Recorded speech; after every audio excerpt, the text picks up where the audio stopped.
menunjukkan imannya tidak ada. Semakin sempurna iman, semakin baik akhlak. Akmalul mu'minina imanan ahasinuhum akhlaqa.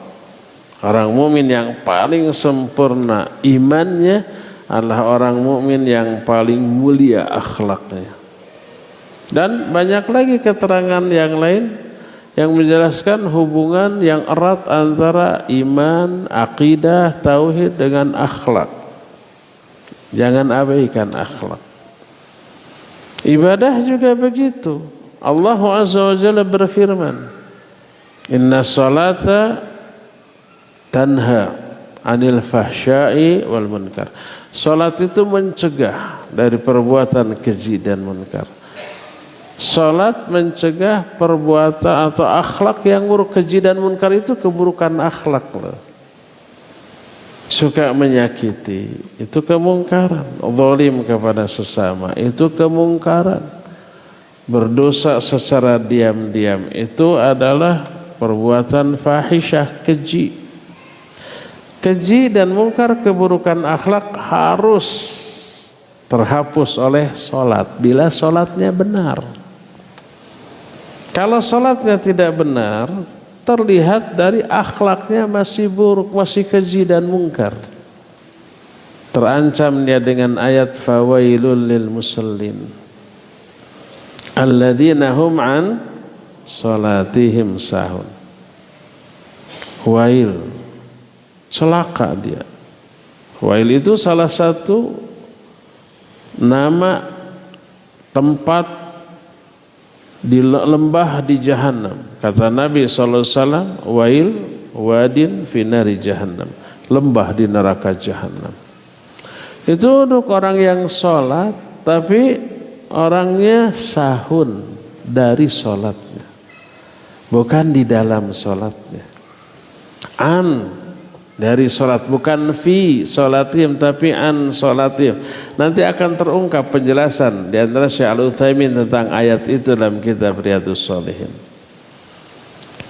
bahwa yang dimaksud dengan an sholatihim sahun, orang itu lalai dari tujuan sholat yang harus dia wujudkan setelah sholat. Apa tujuan atau hikmah sholat? Tanha anil fahsya'i wal munkar. Sehingga kalau setelah sholat orang itu masih keji, masih munkar, masih buruk akhlaknya, terkena ancaman ayat ini. Fawailul lil musallin. Celaka orang yang masih buruk akhlaknya setelah dia melakukan sholat. Jadi buah dari sholat kemuliaan akhlak. Buah dari akidah, iman, tauhid, kemuliaan akhlak. Saum man lam yada' qawla zur wal amala bihi wal jahl falaysa lillahi haja fi ayyada at'amahu wa syarabah. Siapa orang yang selama saum tidak dibarengi dengan meninggalkan ucapan perbuatan yang sia-sia, yang madarat, yang buruk, Allah enggak butuh kepada saum. Ditolak saum yang tidak melahirkan kemuliaan akhlak. Jadi kita lihat akhlak ini buah dari ajaran agama ini. Akhlaknya baik, indikator bagi kebaikan akidahnya, imannya, tauhidnya, ibadahnya, salatnya, saumnya, zakatnya, hajinya, umrohnya, semuanya. Itunya baik, bagus, pasti membuahkan kemuliaan akhlak. Karena itulah tak heran Nabi SAW diutus oleh Allah untuk menyempurnakan akhlak manusia. Beliau bersabda, innama bu'ithtu liutammima makarimal akhlak. Hadis itu riwayat Imam Malik dalam kitab Al-Muwatta. Dalam riwayat lain, innama bu'ithtu liutammima mahasinal akhlaq. Aku hanyalah diutus untuk menyempurnakan akhlak manusia dengan cara diluruskan tauhidnya, dibenarkan akidahnya, dibebenah imannya, diperbagus ibadahnya. Itu membuahkan akhlak yang mulia. Saking pentingnya akhlak sampai Nabi SAW berdoa kepada Allah agar dijauhkan dari keburukan akhlak. Salah satu doa, antum bagus hafalkan doa ini, adalah Allahumma inni a'udzubika min munkaratil akhlak wal ahwa wal a'mal wal adwa. Ya Allah, aku berlindung kepada Engkau dari kemungkaran akhlak. Dan beliau juga meminta hidayah agar ditunjukkan kepada akhlak yang mulia, padahal beliau sudah memiliki kemuliaan akhlak. Saking mulianya akhlak beliau oleh Allah dipuji. Wa innaka la'ala khuluqin azim. Engkau hai Muhammad berada di dalam akhlak yang sangat agung. Pujian Allah kepada Nabi SAW. Tapi sekalipun demikian beliau berdoa, Allahumma hdini li ahsanil akhlaq, la yahdini li ahsaniha illa ant, wasrif anni sayyi'aha, la yasrifu anni sayyi'aha illa ant. Ya Allah, beri hidayah kepadaku. Hidayah untuk apa? Untuk meraih kemuliaan akhlak. Karena tidak ada yang bisa beri hidayah kepadaku untuk meraih kemuliaan akhlak kecuali Engkau. Wasrif anni sayyi'aha, dan palingkan aku dari keburukan akhlak. Karena tidak ada yang bisa memalingkan aku dari keburukan akhlak kecuali Engkau. Kalau Nabi saja berdoa begitu, apalagi kita? Jangan difahami. Kalau Nabi meminta kemuliaan akhlak, oh berarti akhlak beliau masih buruk. Tidak. Itu pikiran orang yang dangkal otaknya. Kalau seseorang masih bekerja mencari uang, apakah orang itu miskin? Tidak. Orang kaya direktur yang uangnya miliaran, triliunan gitu ya, gajinya umpamanya miliaran sebulan, apa berhenti dari mencari uang? Tidak, mereka tetap mencari uang. Kalau mencari uang, padahal sudah kaya tuh. Kenapa? Walaupun sudah kaya raya tetap mencari uang. Dua, pertama ingin nambah. Kedua, minimal uang yang ada itu dipertahankan, tidak berkurang, tidak habis, gitu ya. Orang sekolah doktoral, meraih gelar doktor atau PhD, S3. Apakah dia bodoh? Karena orang itu masih bodoh. Buktinya masih cari ilmu, masih belajar. Padahal dia sudah lulus S1, S2. Apakah kalau masih belajar S3 dia bodoh? Bukti kebodohannya dia masih belajar? Enggak, dia pintar. Kenapa masih belajar? Minimal ilmu yang ada dipertahankan, maksimalnya ditambah. Masuk akal? Masuk akal. Kenapa Nabi SAW minta, ya Allah, tunjukkan aku kepada kemuliaan akhlak? Apakah difahami akhlaknya buruk? Sama dengan konglomerat masih bekerja mencari uang, dasar miskin tuh mencari uang, padahal dia sudah kaya raya. Sama dengan begitu. Apa Nabi mengucapkan dalam sholatnya, ihdinas syiratal mustaqim, ya Allah tunjukkan saya ke jalan yang lurus? Ya, Nabi baca itu. Oh berarti Nabi masih sesat. Buktinya tuh minta ditunjukkan ke jalan yang lurus. Kalau kesimpulannya begitu, dangkal. Sama dengan nuduh bodoh kepada orang yang sekolah S3. Sama dengan menuduh miskin kepada direktur yang masih bekerja. Enggak. Sama dengan pernyataan Allah, ya ayyuhalladzina amanu aminu billahi wa rasulihi. Itu ayat. Hai orang-orang yang beriman, berimanlah kamu kepada Allah dan Rasulnya. Orang beriman disuruh beriman, kan sudah beriman ya. Apa maknanya? Ada dua. Pertama, tambah keimananmu. Kedua, minimal istiqomah di atas keimananmu. Begitu tuh. Kaum muslimin, Nabi, para sahabat, para ulama, para solihin di dalam salatnya ihdinas siratal mustaqim. Padahal mereka sudah ada di atas siratal mustaqim. Nabi SAW oleh Allah dikatakan innaka laminal mursalin ala siratim mustaqim. Surah Yasin. Engkau ini hai Muhammad benar-benar salah seorang di antara para rasul yang sudah berada di atas siratal mustaqim. Sudah berada di atas siratal mustaqim Nabi SAW itu. Tapi beliau dalam surat ihdinas siratal mustaqim. Maknanya apa?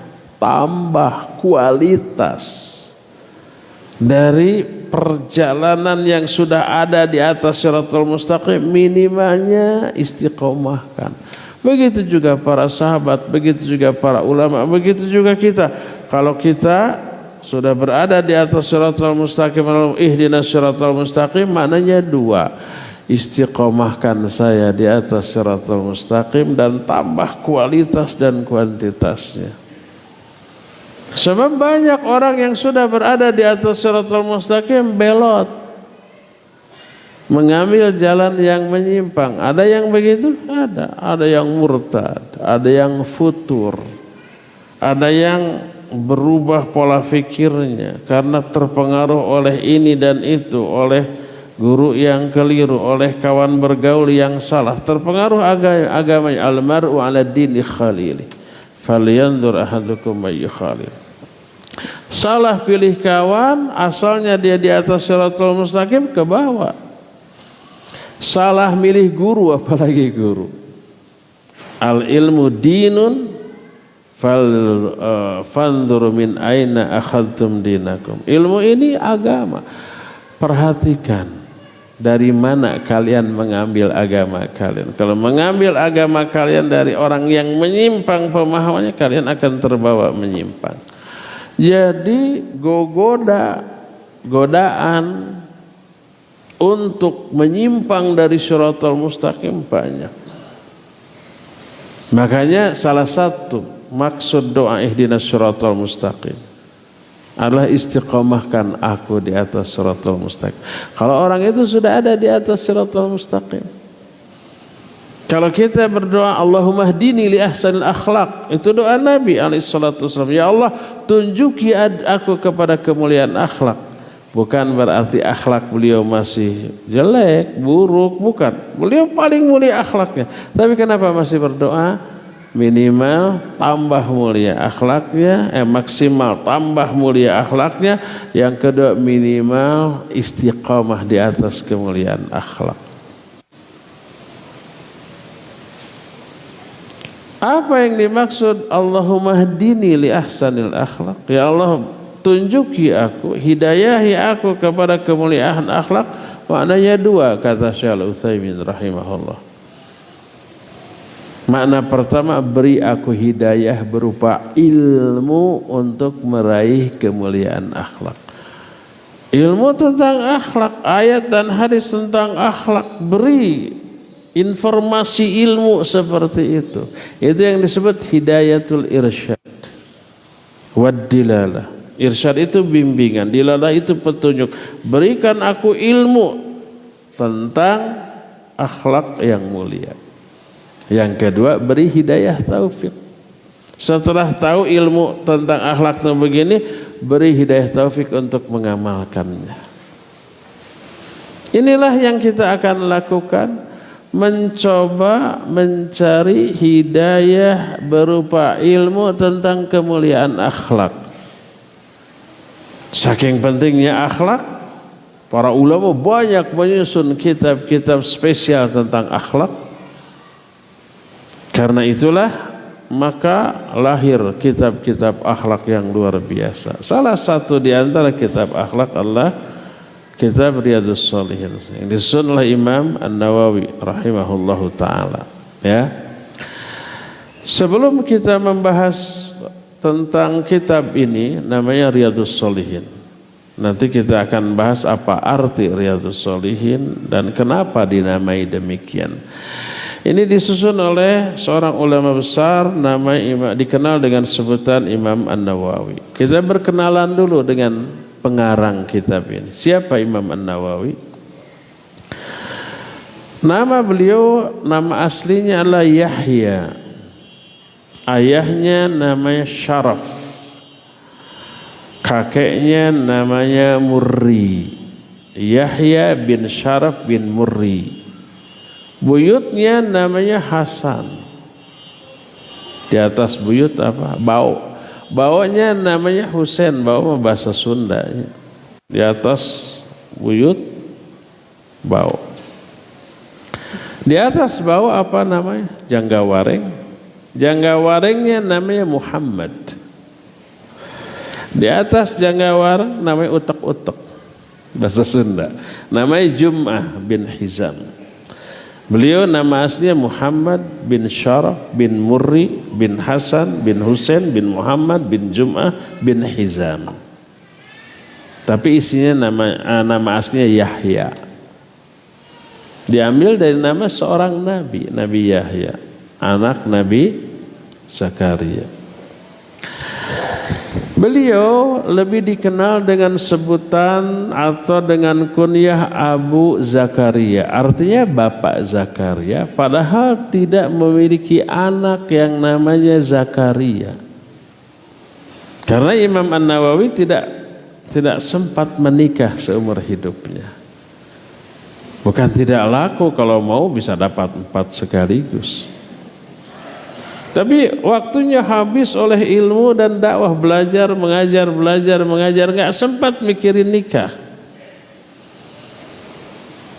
Sekalipun demikian, beliau diberi kunyah dengan sebutan Abu Zakaria. Dan ini sunnah, menamai orang dengan sebutan atau kunyah dinisbatkan kepada nama anak, walaupun belum punya anak. Seperti Imam An-Nawawi, Abu Zakaria. Aisyah radhiyallahu anha disebut Ummu Abdillah. Padahal nggak punya anak yang namanya Abdullah. Aisyah tidak punya anak. Jadi nama kunyah dari Yahya bin Syaraf ini Abu Zakaria. Dan diberi laqab, gelar, sebutan oleh orang-orang dengan sebutan Muhyiddin. Artinya penghidup agama, orang yang menghidupkan agama ini dengan ilmu dan amalnya.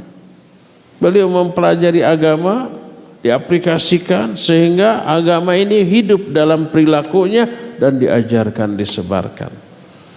Orang-orang menggelari beliau dengan sebutan Muhyiddin.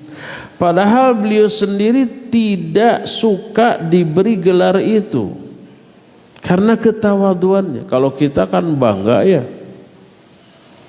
Imam para ulama tidak. Beliau menyatakan la aj'alu fi hilli man laqabani Muhyiddin. Aku tidak membolehkan seorang pun menggelari aku dengan sebutan Muhyiddin. Karena ketawaduan, merasa enggak pantas. Padahal orang lain semuanya menilai pantas. Itulah para ulama, sangat humble, sangat rendah hati, sangat ingin tidak dikenal oleh banyak orang, tidak ingin sanjungan, tidak ingin penghargaan. Syekh Al-Albani rahimahullah, saya dengar ini dari salah seorang muridnya, Syekh Ali Hasan rahimahullah. Itu pernah ada seorang muridnya mengarang sebuah kitab hadis, salah satunya menukil gurunya Syekh Al-Albani rahimahullah. Di dalam kitabnya itu beliau begitu, qala Syekhuna Al-Allamah Al-Hafidh Muhammad Nasir Al-Albani. Ditulis begitu. Setelah selesai, beliau meminta ke gurunya Syekh Al-Albani untuk memurojaah.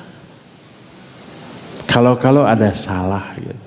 Dibaca oleh Syekh Al-Albani. Ketika menemukan nukilan itu, kutipan qala Syekhuna Al-Allamah Al-Hafidh, pakai gelar Al-Hafidh, beliau menyuruh hapus. gelar Al-Hafidh Al-Alam, saya tidak layak. Seperti itu tawadhu'nya para ulama. Berdasarkan hal itulah maka kita melihat mereka sangat barokah ilmunya, kitabnya, dakwahnya, amalnya menerangi kehidupan kaum muslimin di zamannya dan di zaman setelahnya. Termasuk Imam An-Nawawi yang diberi gelar dengan sebutan Muhyiddin, beliau tidak suka dan tidak membolehkan siapapun menggelari beliau dengan sebutan itu. Setelah beliau wafat, ini menjadi viral, menjadi menyebar. Imam Muhyiddin Abi Zakaria, ya. Adapun beliau lahir di sebuah desa. Desa ini tidak dikenal kecuali setelah munculnya beliau. Nama desanya Nawa, yang kemudian dinisbatkan kepada desa ini. Beliau digelari dengan nama An-Nawawi, artinya orang Nawa. Nawa adalah sebuah desa yang berada di negeri namanya Huran. Berkata Syekh Salim bin Id Al-Hilali ketika menjelaskan nisbat beliau,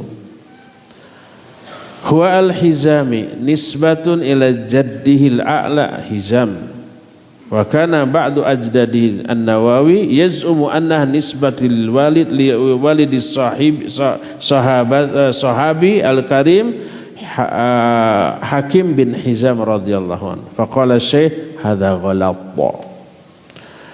Beliau disebut dengan sebutan Al-Hizami, nisbat kepada kakeknya yang paling jauh. Tadi nama utak-utaknya Jum'ah, setelah utak-utak saya nggak tahu, namanya Hizam, disebut Al-Hizami. Sebagian orang menyangka nisbat kepada seorang sahabat, bapak bagi sahabat namanya Hakim bin Hizam radhiyallahu anhu. Padahal bukan. Beliau mengatakan ini salah. Jadi karena lahir di sebuah tempatnya namanya Nawa, beliau dikenal dengan sebutan Nawawi. Dari aspek fikih beliau bermadhab Syafi'i dan tinggal di Damaskus. Wa huwa Nawawi maulidan wa Syafi'i madhaban wa Dimashqi iqamatan. Beliau lahir di Nawa, maka disebut An-Nawawi, madhabnya Syafi'i dan tinggal di Damaskus. Kapan beliau lahir? Beliau lahir di pertengahan bulan Muharram. Tanggalnya tidak dipastikan. Menurut pendapat lain lahir di bulan Muharram, tanggal awal-awal 10 hari pertama di bulan Muharram. Menurut pendapat lain pertengahan bulan Muharram. Tapi tahunnya semuanya sepakat. Beliau lahir tahun 631 di Nawa, di negeri Huran, termasuk salah satu negeri Damaskus ketika itu. Ketika beliau lahir, beliau langsung dibimbing, dididik, dibina oleh ayahnya. Sejak kecil sudah didisiplinkan untuk belajar ilmu. Beliau sudah hafal Quran sebelum beliau baligh. Dan ketika di desanya yang namanya Nawa sudah tidak ada lagi orang yang bisa memberi tambahan ilmu kepada beliau, beliau pergi beserta bapaknya ke Damaskus di tahun 649. Beliau lahirkan 631. Tahun 49 masih tahun 600-an, berarti sekitar 18 tahun pergi. Lalu belajar di beberapa guru di negeri-negeri yang beliau lalui. Maka tidak heran pada waktu beliau remaja sudah hafal banyak isi kitab selain Al-Quran. Al-Quran sebelum balik sudah hafal. Beliau menghafalkan At-Tanbih fi Furu'i Syafi'iyah, susunan Abu Ishaq Asy-Syairazi, hanya dalam waktu 4,5 bulan saja. Kemudian beliau pun banyak belajar ilmu-ilmu yang lain, sampai-sampai beliau dalam sehari semalam menghabiskan waktu 12 jam untuk belajar ilmu. Belajar 2 jam untuk mempelajari ilmu akidah, 2 jam untuk mempelajari ilmu fiqih, 2 jam mempelajari untuk ilmu hadis, belajar lagi ilmu mantiq, belajar lagi ilmu sharaf dan nahwunya, dan belajar ilmu fiqih dan usul fiqih, termasuk menghafalkan asmaul rijal. Maksudnya nama-nama dari para perawi hadis. Pokoknya sehari 12 jam selalu belajar. Hasil pelajarannya beliau kasih ta'liq dan beliau catatkan. Sehingga tidak heran ketika di rumahnya beliau mengumpulkan semua catatan itu, dan lahirlah banyak kitab yang beliau tuliskan dari berbagai macam disiplin ilmu. Beliau memiliki banyak guru dalam seluruh ulum syar'iyah. Umpamanya dalam masalah fiqih dan usul fiqih, beliau belajar kepada Ishaq bin Ahmad bin Uthman al-Maghribi. Belajar juga kepada Abdurrahman bin Nuh bin Muhammad al-Maqdisi. Beliau juga belajar kepada Salar bin Hasan al-Irbali, dan banyak lagi yang apabila saya sebutkan antum nggak kenal juga ya. Saha eta teh kenal. Iya. Dalam masalah hadis begitu juga, gurunya sampai ratusan. Setelah mempelajari banyak cabang ilmu dan dipuji oleh guru-gurunya, diberi tazkiyah, kamu ngajar. Setelah memperoleh tazkiyah, rekomendasi dan perintah dari gurunya, barulah beliau pun mengajar. Dari hasil mengajarnya ini lahir murid-murid yang juga kelak menjadi ulama besar. Di antara murid-murid beliau yang kemudian menjadi ulama adalah Sulaiman bin Hilal al-Ja'fari, juga Ahmad ibnu Farah al-Ishbaili, Muhammad bin Ibrahim bin Sa'ad, dan seterusnya. Itu banyak yang apabila saya sebut juga antum tidak kenal. Intinya gurunya banyak, muridnya banyak. Imam An-Nawawi bukan ulama kaleng-kaleng, mungkin besi-besi. Gurunya banyak, muridnya juga banyak. Dan yang penting pengakuan dari para ulama setelahnya, bukan hanya ilmu tapi juga ibadah dan akhlaknya. Berkata para ulama ketika menerangkan tentang akhlak Imam An-Nawawi, ittafaqa ahlul ilmi alladzina tarajjamu lahu annahu imamun fi zuhud wa qudwatan fil wara' wa ayatun fil amri bil ma'ruf wan nahyi 'anil munkar wan nushi lil hukam. Semua ahli ilmu yang menyusun biografi beliau sepakat bahwa beliau adalah seorang imam dalam masalah zuhud, uswah, qudwah, contoh ikutan dalam masalah wara', dan tauladan dalam masalah amar ma'ruf nahi munkar, dan termasuk sangat berani memberikan nasihat kepada para penguasa yang menyimpang. Inilah komentar para ulama tentang beliau. Lalu bagaimana dengan kitab-kitab karangannya? Kita mengenal para ulama walaupun tidak sezaman adalah melalui buku-buku karangannya. Dari karangannya kita lihat keluasan ilmunya dan kelurusan pemahamannya tentang agama ini.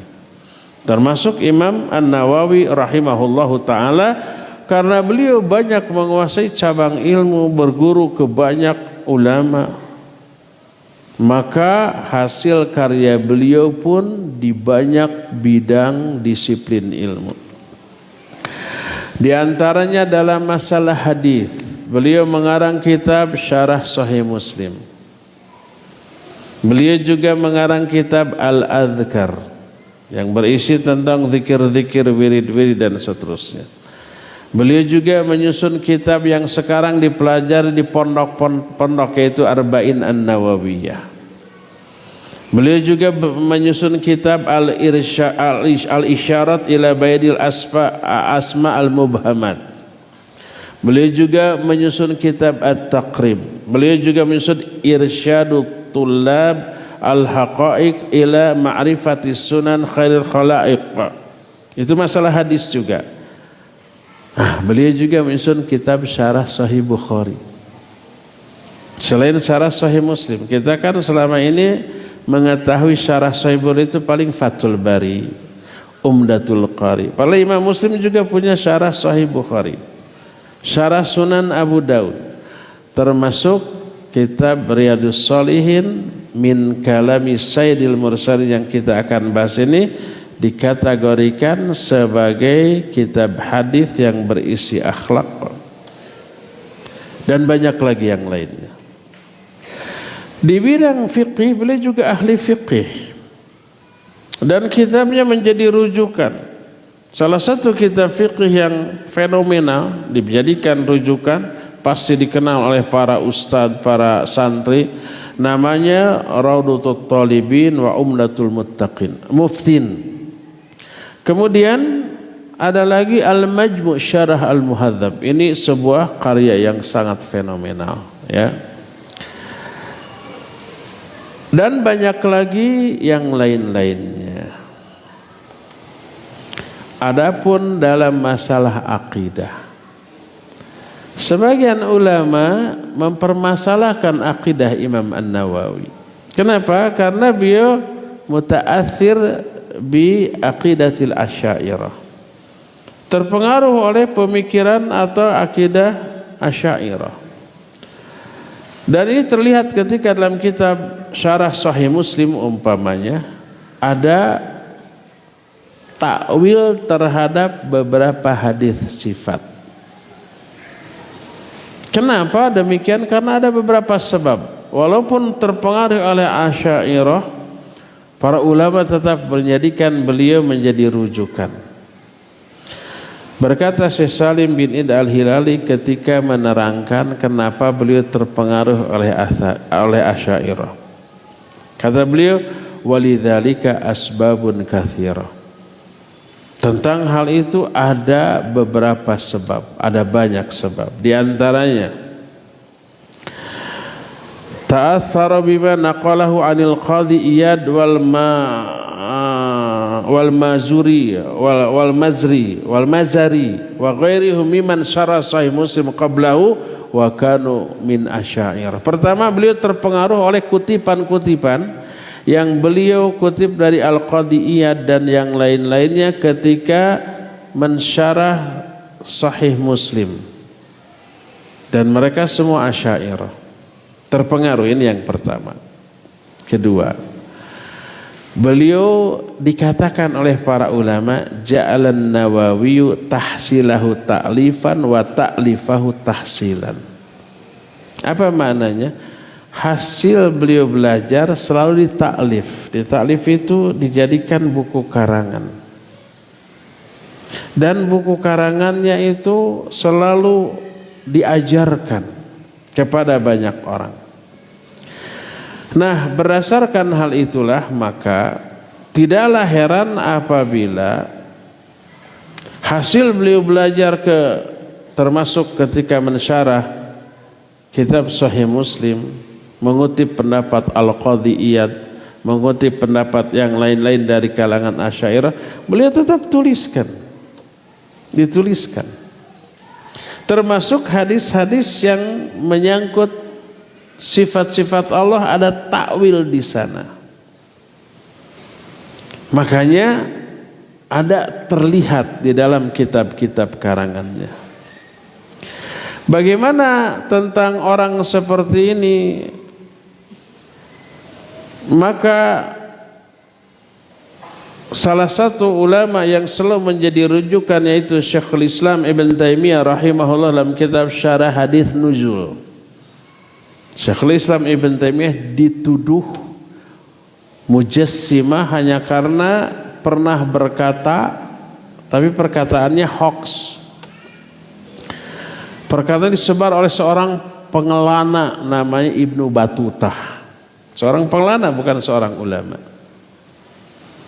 Beliau katanya pernah Jumatan yang menjadi khatib Syekhul Islam Ibn Taimiyah, lalu Ibn Taimiyah menyatakan yanzilu rabbuna ila sam'id dunya kama nuzuli mimbari hadza. Allah turun ke langit dunia seperti turunnya aku dari mimbarku ini. Disebar oleh Ibnu Batutah dalam bukunya. Akhirnya Syekhul Islam Ibn Taimiyah disesatkan hanya karena itu. Dan itu sudah dibantah oleh para ulama. Pertama, Ibnu Batutah tidak pernah berjumpa dengan Syekhul Islam Ibn Taimiyah. Ibnu Batutah datang ke negeri Baghdad. Ketika itu Syekhul Islam sudah dipenjara dan nggak keluar lagi sampai matinya. Nggak pernah berjumpa, nggak pernah mendengar omongannya langsung. Kedua, Syekhul Islam Ibn Taimiyah punya kitab penjelasan, dan kitab ini adalah kitab Majmu'ul Fatawa Syarah Hadits Nuzul, penjelasan tentang hadis turunnya Allah ke langit dunia. Intinya turunnya Allah ke langit dunia dengan makna yang hakiki, tapi laisa kamitslihi syai'un, tidak ada yang menyerupai. Tak sama dengan turunnya makhluk dari satu tempat ke tempat yang lebih bawah, enggak. Itu tasbih namanya, enggak, dibantah. Nah, di dalam kitab Syarah Hadits Nuzul berkata Syekhul Islam, wa qalla ta'ifatu minal mutaakhirin illa waqa'a fi kalamiha nau'u ghallat likathrati ma waqa'a min syubahi ahli bid'ah. Wa lihadza yujad fi katsiri minal musannafat fi usul fiqh wa usuluddin wal fiqh waz zuhd wat tafsir wal hadits may yadhkuru fil asli al azim iddat aqwal. Kata beliau, sedikit sekali kelompok mutaakhirin, maksudnya ulama-ulama mutaakhirin di zaman Ibn Taimiyah, kecuali mereka itu terjerumus ke dalam kesalahan karena banyaknya terpengaruh oleh syubhat ahlul bid'ah. Oleh karena itu, kita temukan banyak dalam karangan-karangan kitab usul fiqih, usuluddin, fiqih, zuhud, tafsir, hadis, orang yang menukil beberapa pendapat yang banyak tentang satu perkara, dinukil. Itu banyak, dan itu termasuk perkara yang teralami juga oleh para ulama. Dan ini menunjukkan wajibnya kita wanti-wanti untuk berguru kepada orang yang masykuk akidahnya. Masykuk itu diragukan. Dikenal sebagai duat ulama Syekh Salafiyin, ternyata ada mulahadhat, ada beberapa catatan-catatan penyimpangan. Penyimpangan ini hanya diketahui oleh para ulama. Orang awam nggak tahu. Termasuk di zaman kita sekarang, si fulan ini salafi. Kata orang awam, tapi kata orang yang berilmu enggak, ada penyimpangan nih. Tapi sudah kadung terkenal sebagai ustadz, mubaligh, dai, syekh sunnah, karena banyaknya mendakwahkan tauhid. yang benar. Tapi dalam aspek lainnya ada banyak mulahadzat. Akhirnya terfitnahlah orang awam, tergiring kepada penyimpangan tanpa mereka ketahui, tanpa mereka sadar. Ini bahayanya kita salah belajar. Berdasarkan hal itulah maka pengaruh Asy'ariyah pada diri Imam An-Nawawi rahimahullahu taala tidak dianggap sebagai penyimpangan yang sangat fatal, karena hanya dalam beberapa aspek takwil terhadap hadis-hadis sifat, ya. Kemudian itu pun hanya menukil beberapa guru-gurunya tentang masalah itu. Karena itulah maka keilmuan beliau masih tetap diakui dan dijadikan rujukan dalam masalah fikih, dalam masalah hadis. Adapun dalam masalah asma wa sifat, para ulama lebih menganjurkan untuk melihat penjelasan ulama-ulama yang lainnya. Ada banyak buku-buku biografi para ulama yang ditulis oleh para ulama ahli sejarah. Kalau ulama itu dikenal karena keilmuan dan kiprahnya, pasti jadi pusat perhatian dan biografinya pun ditulis. Termasuk Imam An-Nawawi rahimahullah. Ada khusus kitab yang membahas biografi Imam An-Nawawi, saking istimewanya beliau. Di antaranya ada buku atau kitab berjudul Tuhfatut Talibin fi Tarjamatil Imam Muhyiddin, susunan Imam Ibnu Attar. Ada lagi Al-Minhal Adab Ar-Rawi fi Tarjamatil Imam An-Nawawi, susunan Muhammad bin Abdurrahman As-Sakhawi. Ada lagi Al-Minhajus Sawi fi Tarjamatil Imam An-Nawawi, susunan Imam Jalaluddin As-Suyuti. Dan banyak lagi khusus biografi Imam An-Nawawi rahimahullah.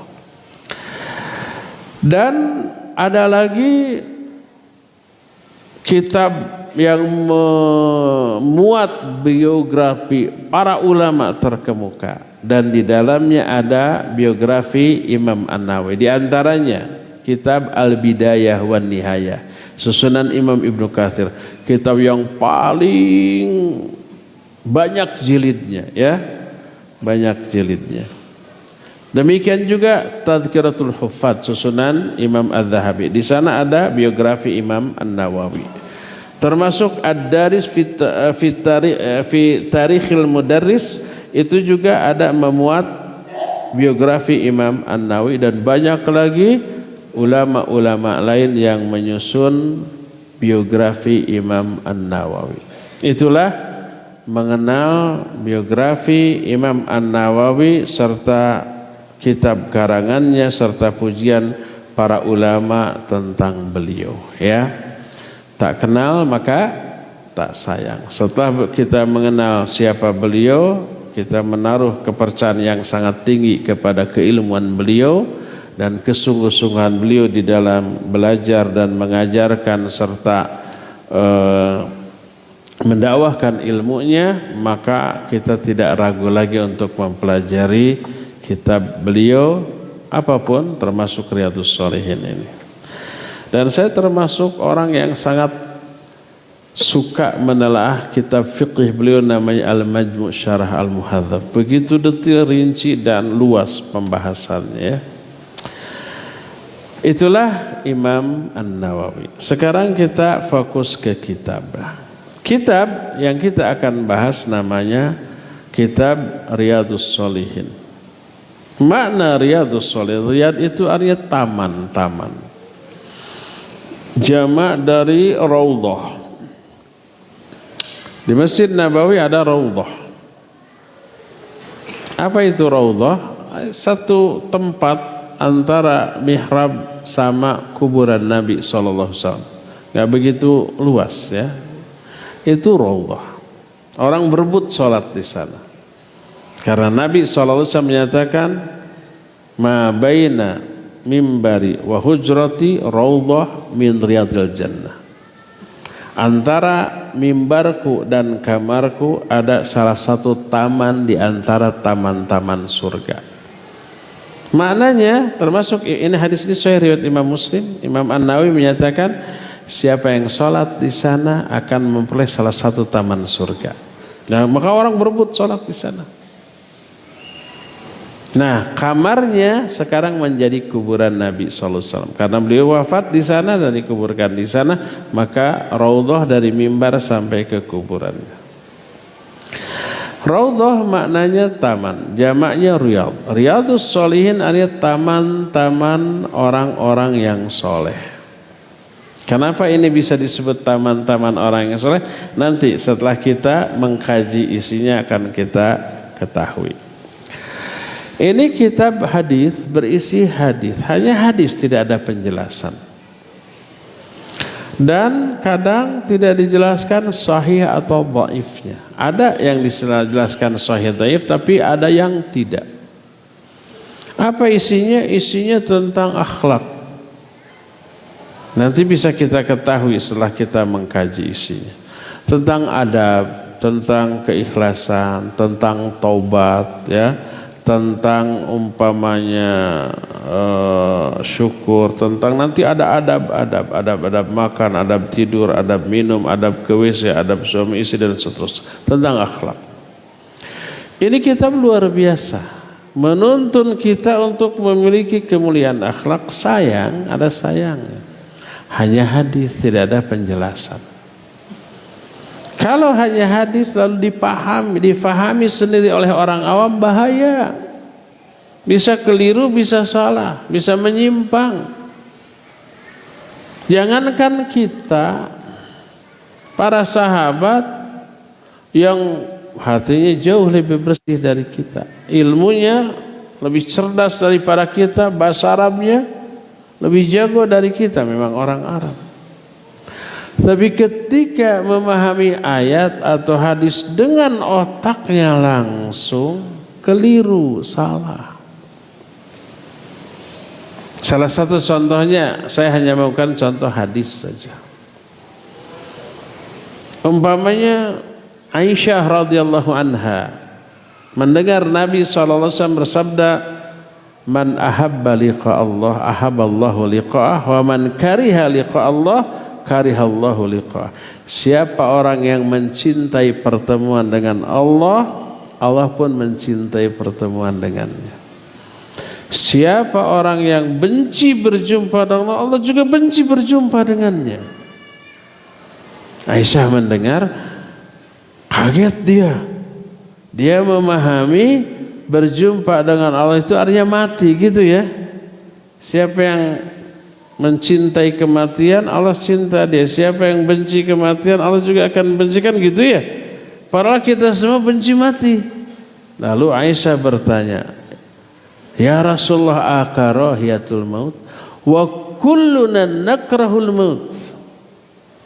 Wahai Rasulullah, apakah yang dimaksud membenci pertemuan dengan Allah itu benci kematian? Padahal kita semua benci kematian. Salah faham. Apa kata Nabi SAW? Laisal amru kama tadhunnin. Oh, maksud dari ucapan itu tidak seperti yang kamu fahami, hai Aisyah. Lalu dijelaskan yang benarnya.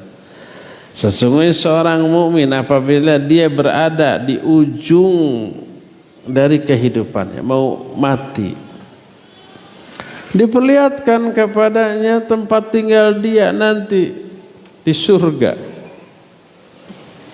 Maka setelah itu dia sangat mencintai pertemuan dengan Allah, karena bertemu dengan Allah nanti di akhirat itu kebahagiaan. Maka saat itu dia mencintai pertemuan dengan Allah, Allah pun mencintai pertemuan dia dengan dia. Adapun orang kafir atau orang fajir, di akhir hayatnya diperlihatkan neraka. Itu akan dialami setelah berjumpa dengan Allah, maka dia benci berjumpa dengan Allah. Allah pun benci berjumpa dengan dia. Ternyata rasa cinta dan benci berjumpa dengan Allah itu ketika sakarat, bukan ketika sekarang-sekarang. Ini salah satu hadis yang ketika difahami oleh otak salah, keliru. Kurang apa Aisyah? Apabila kata Imam Az-Zuhri seluruh ilmu para wanita di dunia disatukan, lalu dibandingkan dengan ilmu seorang Aisyah, niscaya ilmu Aisyah jauh masih lebih unggul daripada gabungan ilmu seluruh wanita.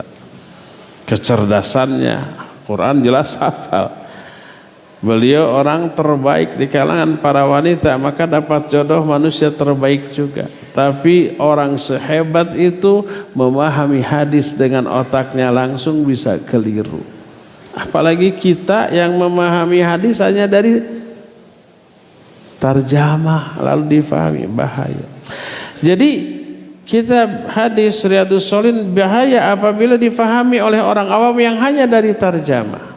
Maka muncul inisiatif dari para ulama untuk mensyarah, memberi tafsiran, memberi penjelasan. Di antara syarah kitab Riyadhus Shalihin yang terkenal namanya Dalilul Falihin li Turuqi Riyadhus Shalihin yang disusun oleh Syekh Muhammad bin Allan rahimahullahu taala. Itu yang pertama yang terkenal. Terus yang kedua yang juga dikenal di kalangan para ulama, para santri, para asatidzah adalah Nazhatul Muttaqin Syarah Riyadhus Shalihin susunan Mustafa Sa'ad Al-Khan, orang India. Terus ada lagi kitab Minhal Waridin Syarah Riyadhus Shalihin susunan As-Subhi. Ada lagi kitab Dalilur Raghibin ila Riyadhis Shalihin, dan banyak lagi kitab-kitab yang lainnya. Salah satu yang cukup fenomenal dari kitab Syarah Riyadhus Shalihin yang sekarang juga kita akan jadikan sebagai rujukan, kita akan membahas kitab Bahjatun Nadin Syarah Riyadhus Shalihin susunan Syekh Salim bin Al-Hilali, tapi ada tambahannya, yaitu Syarah Riyadhus Shalihin susunan Syekh Al-Utsaimin rahimahullah. Nanti kita akan tambahkan.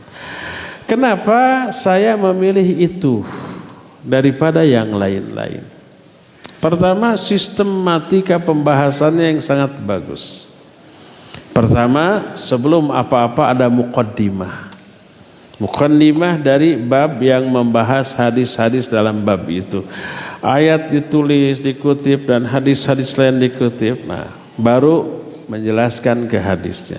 Ketika menjelaskan hadis, pertama dipastikan status kevalidan dari hadis itu sahih atau tidak. Ataukah dhaif? Kalau dhaif, kenapa dhaif? Terus yang terpenting, Imam An-Nawawi tahu nggak bahwa itu dhaif? Pasti tahu. Beliau bergelar Al-Hafidh di bidang hadis, lebih tahu. Kenapa kalau tahu itu dhaif masih dicantumkan juga? Ada penjelasannya nanti dalam kitab ini. Jadi yang pertama, kevalidan hadisnya sahih atau tidaknya, dan itu penting bagi kita. Sementara banyak duat, banyak ustadz, dai, mubalik tidak peduli kepada sahih tidaknya sebuah hadis, yang penting bahasa Arab.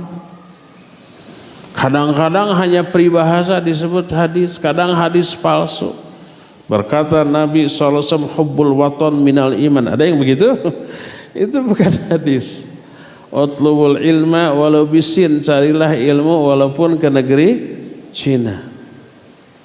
Utlubul ilma minal mahdi ilal lahad, tuntutlah ilmu dari mulai buayan sampai masuk lubang lahat. Terserah isinya benar atau tidak, bagus atau tidak, tapi jangan diaku-aku itu hadis Nabi sallallahu alaihi wasallam. Terkena dengan hadis man kadzdzaba alayya muta'ammidan falyatabawa maq'adahu minar. Siapa yang berdusta atas namaku, siap-siap untuk menempati tempat duduk dalam neraka. Ancamannya keras. Maka antum hati-hati kalau men-share hadis. Jangan sampai hadis palsu disebar. Siapa yang memberitahukan kedatangan bulan Rajab maka akan begini-begini, hadis sahih. Padahal palsu itu. Kita share, terancam dengan hadis tadi. Siapa yang berdusta atas namaku dengan sengaja, siap-siap untuk menempati tempat duduk dalam neraka. Nah, duat lain, ustadz lain nggak perlu dengan hadis, hadis palsu dikemukakan, bahkan bahasa Arab diaku sebagai hadis. Yang paling konyol, dia ngarang cerita fiktif lalu dijadikan sebagai bagian dari agama ini, sekedar untuk memancing orang tertawa, lawakannya laku dan dianggap bagian dari agama ini. Ada kan yang begitu? Banyak. Nah, jadi salah satu yang membuat kita tertarik membahas kitab ini, pertama setiap hadisnya itu diperiksa sahih tidaknya. Kalau dhaif, kenapa?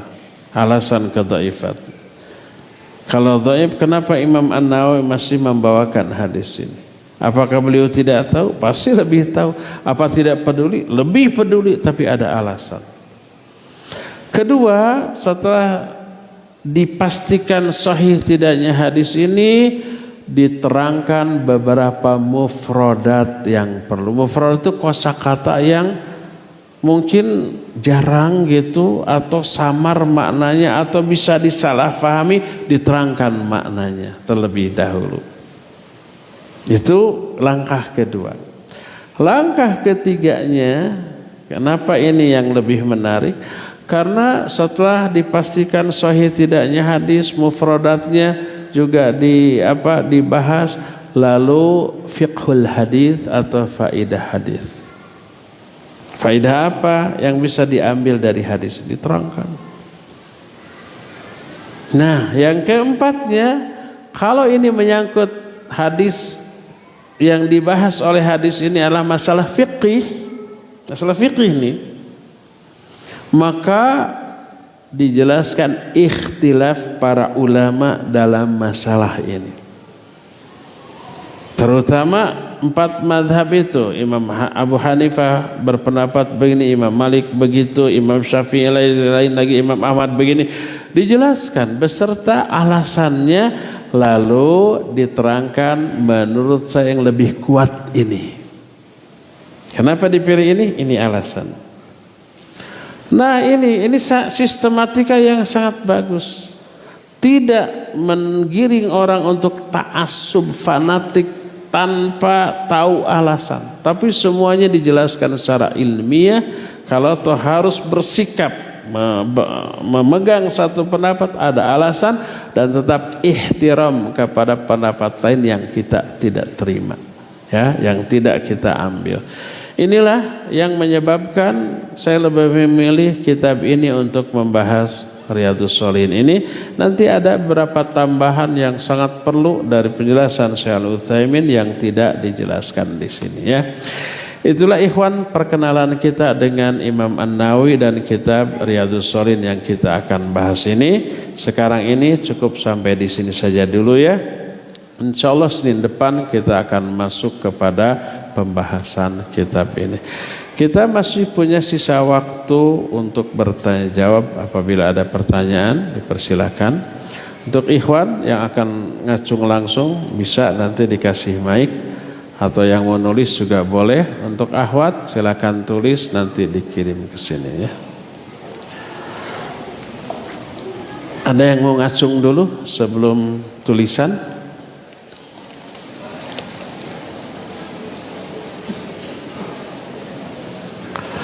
Pertanyaan pertama,